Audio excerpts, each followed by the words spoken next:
લેન્સનું સૂત્ર અને પ્રતિબિંબની મોટવણી. નાના દર્પણમુખવાળા પાતળા ગોળીય લેન્સ માટે લેન્સના વસ્તુ અંતર u, પ્રતિબિંબ અંતર v અને કેન્દ્ર લંબાઈ f વચ્ચેનો સંબંધ દર્શાવતા સમીકરણને લેન્સનું સૂત્ર કહે છે. આકૃતિમાં દર્શાવ્યા મુજબ h ઊંચાઈની વસ્તુ AB ને બહિર્ગોળ લેન્સની સામે તેના વક્રતા કેન્દ્રથી થોડેક દૂર u જેટલા અંતરે મૂકેલ છે. આથી તેનું વાસ્તવિક, ઉલટું અને વસ્તુ કરતાં નાનું પ્રતિબિંબ B' A' લેન્સની બીજી તરફ v જેટલા અંતરે મળે છે.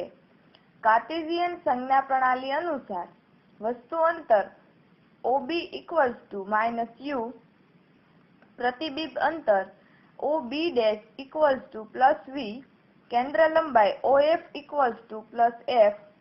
આકૃતિ પરથી કાટકોણ ત્રિકોણો ABO અને A'B'O સમરૂપ છે. તેથી AB/A'B OB/OB' -u/v. સમીકરણ 1. આ જ પ્રમાણે કાટકોણ ત્રિકોણો ODF અને B'A'F સમરૂપ છે. તેથી OD/A'B OF FB'. તેથી AB/A'B OF FB'. તેથી AB/A'B OF OB' -OF. તેથી AB/A'B FV -F. સમીકરણ 2. સમીકરણ 1 અને 2 પરથી -uv FV -F. તેથી -u × v - F તેથી -uv + uf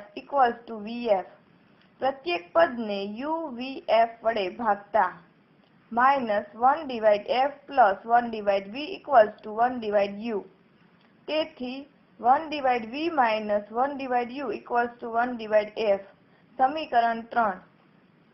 સમીકરણ 3 ને લેન્સનું સૂત્ર કહે છે.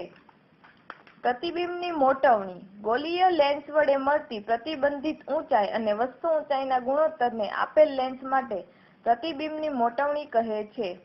તેથી મોટવણી m = પ્રતિબિંબ ઊંચાઈ / વસ્તુ ઊંચાઈ = h/h. સમીકરણ 4. વસ્તુ અંતર u અને પ્રતિબિંબ અંતર v ના સ્વરૂપમાં. મોટવણી v/u. AB h અને A'B -h'. સમીકરણ 4 પરથી m -h'/h. સમીકરણ 5. તેમજ v/u -h'/h અને u ઋણ અને v ધન હોવાથી પ્રતિબિંબની મોટવણી m v/u.